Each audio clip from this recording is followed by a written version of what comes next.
नमस्कार, राजस्थान भगवती क्लासेज में आपका हार्दिक स्वागत है।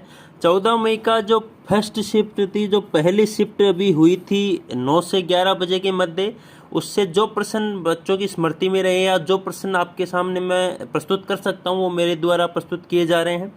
हो सकता है इनमें कुछ त्रुटि हो, लेकिन मेरे को केवल हिंट दिया गया है, मैं उसी हिसाब से आपको इसके उत्तर बताने जा रहा हूँ। हो सकता है यही प्रश्न हो, पूरे प्रश्न बच्चों को याद नहीं रहते हैं, लेकिन मैं ये बता सकता हूँ कि ये प्रश्न उन्होंने बताए थे, इसलिए मैं इसका आंसर हो सकता है ये आपके ऑप्शन में आया हो।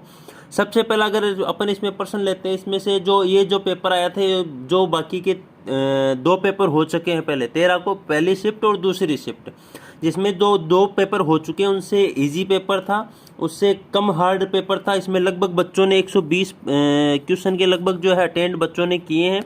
लगभग 120% जो है बच्चों द्वारा अटेंड किए गए हैं, क्योंकि 2 घंटे का समय मिलता है और 120% इसमें अटेंड हो पाते हैं। जो पिछले 2 पेपर हुए उनमें तो लगभग 105-100% लोगों से बच्चों से अटेंड हुए थे।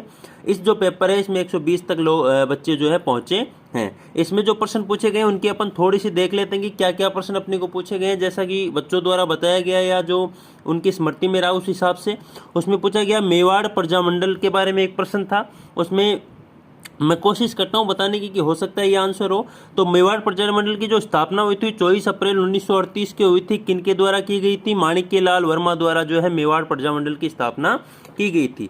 हो सकता है केवल यही बताया गया बच्चों के द्वारा कि मेवाड़ प्रजामंडल के बारे में प्रश्न था, तो मैंने इसका आंसर ये बताया है। दूसरा जो है राजपूत प्रभुत्व के बारे में कुछ प्रश्न पूछा था, उसका कंफर्म नहीं हो पाया, इसलिए मैं इसका आंसर नहीं बता पा रहा हूँ। तीसरा जो प्रश्न है सवाई जय सिंह के पिता कौन थे? तो सवाई जय सिंह के जो पिता थे वो बिशन सिंह उनका नाम था, राजा बिशन सिंह उनका नाम था। उनकी माता का नाम था इंद्र कंवरी।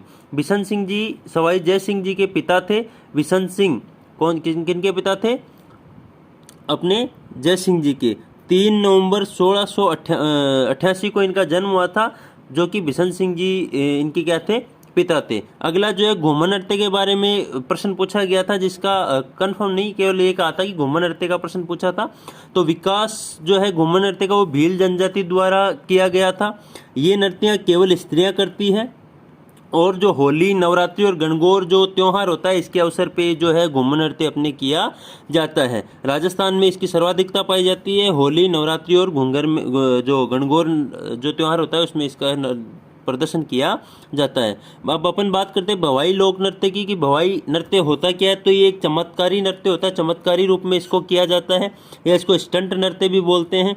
ये शारीरिक करतब दिखाने के लिए भवाई नृत्य किया जाता है। अगर बात करूं जाए इसके बारे में प्रश्न पूछा होगा आपको कि पहली महिला कलाकार इसकी कौन थी, तो इसकी पहली महिला कलाकार पुष्पा व्यास थी। ये जो भवाई नृत्य उदयपुर, डूंगरपुर, बांसवाड़ा और चित्तौड़गढ़ में मुख्यतः किया जाता है। ये 7-8 मटके जो है अपने शरीर पे रख के उसके बाद में ये किया जाता है। इसकी अगर अन्य कलाकारों की बात करूं तो तारा शर्मा और स्वरूप पवार नाम भी इनमें आता है। तो ये भवाई नृत्य के बारे में मैंने जो जानकारी है वो दे दी। हो सकता है आपको इन्हीं में से कुछ प्रश्न पूछा गया हो। अगला जो अपना प्रश्न पूछा गया है मत्स्य प्रदेश से पूछा गया था, क्योंकि कल के पेपर में मत्स्य प्रदेश से प्रश्न आया था। पहला चरण जो था एकीकरण का था, जो 18 मार्च 1948 को पहला चरण हुआ था, उसका ये जो है पहला चरण था। मत्स्य प्रदेश में अलवर, भरतपुर, ABCD, अलवर, भरतपुर, करौली ये आए थे, धौलपुर, ये चारों जो है जिले इसमें आए थे। अलवर, भरतपुर, करौली और धौलपुर ये चारों जिले इसमें आए थे, लेकिन अलवर, भरतपुर मुख्यतः इसमें माना जाता है। ये एकीकरण का पहला चरण भी माना जाता है। ये हो सकता है इनमें से कोई आपके पास में प्रश्न आया हो, उसका आंसर ये हो सकता है। तो राजस्थान उड़ान योजना क्या है, इसके बारे में पूछा गया था। तो राजस्थान जो उड़ान योजना है ये एक मुख्य जो निःशुल्क सैनिटरी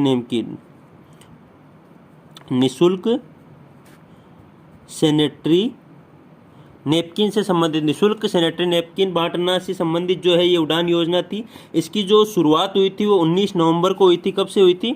19 नवंबर से उड़ान योजना की शुरुआत हुई थी। इसकी जो घोषणा की गई थी वो सितंबर 2021 में की गई थी। कब? सितंबर 2021 में। और इसकी जो शुरुआत हुई थी वो 19 नवंबर को हो चुकी थी। ये महिला अधिकारिता विभाग जो द्वारा जो है ये योजना जारी की गई थी। कब? 19 नवंबर को। अगला जो प्रश्न अपन इसमें लेते हैं कि मुख्य न्यायाधीश, राजस्थान के मुख्य न्यायाधीश कौन हो सकते हैं? पहले मुख्य न्यायाधीश थे अकील कुरैशी जी, लेकिन जो है 7 मार्च 2022 के बाद में अगर पूछा है इन्होंने तो MM श्रीवास्तव जी जो है 38वें मुख्य न्यायाधीश है। कौन से? 38वें मुख्य न्यायाधीश कौन है वर्तमान में? MM श्रीवास्तव जी। तो आप इन दोनों चीज़ों का ध्यान रखिएगा। वर्तमान में जो है MM श्रीवास्तव जी है, और 7 मार्च 2022 से पहले कौन थे? अकील कुरैशी जी। ये क्या हो गए? सेवानिवृत्त हो गए। अगली अपन बात करते हैं प्रश्न की, रणथंभौर को राष्ट्रीय अभयारण्य का दर्जा कब दिया गया? तो 1 नवंबर 1980 को।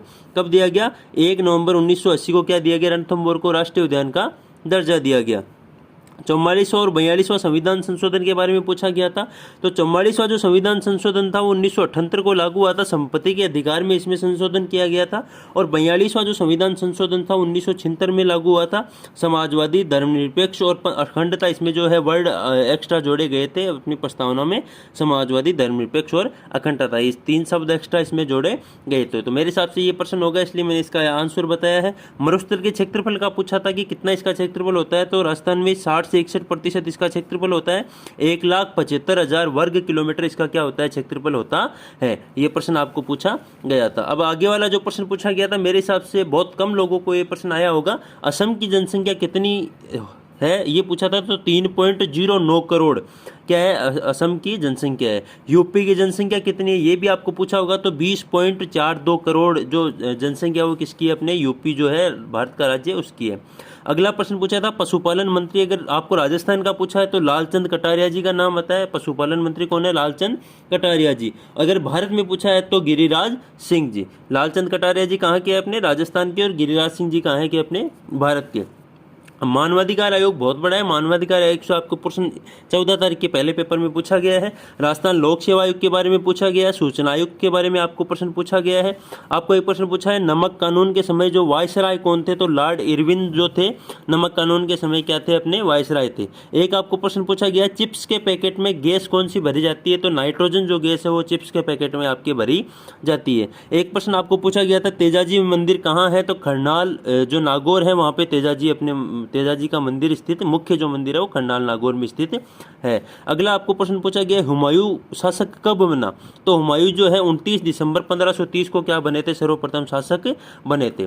तो ये जो प्रश्न है GUI क्या होता है? ग्राफिकल यूजर इंटरफेस नाम जो है GUI का होता है। अब इसके बारे में क्या प्रश्न पूछा है वो कंफर्म नहीं हो पाया, केवल यही बताया गया कि GUI के बारे में प्रश्न था, मॉनिटर के बारे में प्रश्न था, प्रिंटर के बारे में प्रश्न था, और आपने मानवाधिकार आयोग के बारे में प्रश्न था। तो मेरे से जो हो सका, जो मेरे को जो क्वेश्चन बताया गया, जो बच्चों की स्मृति में रहे, वो मैंने आपके सामने आंसर प्रस्तुत किए हैं।